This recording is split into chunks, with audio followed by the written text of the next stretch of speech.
जय गुरु शंकर सर्वगुणाकर जाके नाही केव पाम तुहारी शरण को रेणु हत कोटि बार एक करो प्रणाम प्रभु बार एक करो प्रणाम।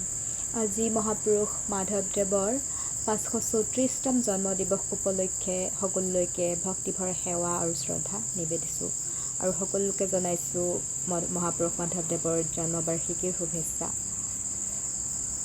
অসমীয়া জনজীৱনত আমাৰ গুৰু দুজনাৰ অপৰিসীম অৱদান, যাৰ অবিহনে আমাৰ জীৱনেই যেন কল্পনাতীত। মহাপুৰুষ মাধৱদেৱৰ অনবদ্য সৃষ্টি হৈছে নামঘোষা, যাৰ আন এটা নাম হেজাৰ ঘোষা, কিয়নো তাত 1000টা ঘোষা সন্নিৱিষ্ট হৈ আছে।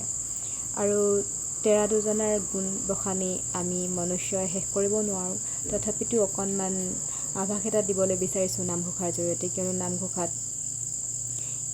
নামঘোষাত অতি তত্ত্বগধুৰভাৱে ভগৱান ভক্তি আৰু ধৰ্মৰ মহত্ব সম্পৰ্কে বিস্তৃতভাৱে ঘোষা আকাৰত গুৰু দুজনাই আধ্যাত্মিক ভঁৰাল চহকী কৰি থৈছে অসমীয়া জনজীৱনৰ।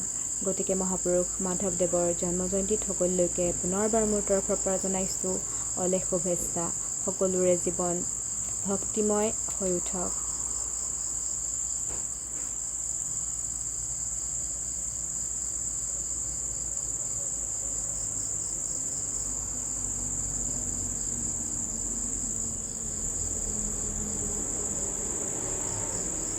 শ্ৰীমন্ত শংকৰ হৰিভকতৰ জানা যেন কল্পতৰু তাহান্ত বিনাই নাই নাই নাই আমাৰ পৰম গুৰু তাহান্ত বিনাই নাই নাই নাই আমাৰ পৰম গুৰু কৃষ্ণ।